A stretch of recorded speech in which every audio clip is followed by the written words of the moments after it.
வீட்டு கண்ணாடி ஆனாலும் கூட முன் வந்து நின்றால் தான் முகம் காட்டும். இங்கே மனதுக்குள் பல கோடி நினைவுகள் இருந்தாலும் உதடுகள் திறந்தால் தான் உதவிகள் பெறக்கூடும்.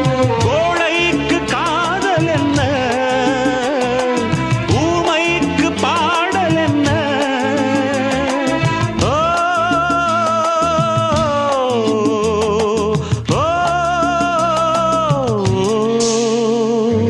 பூங்கொடிதான் பூத்ததம்மா, பொன் வண்டுதான் பார்த்ததம்மா.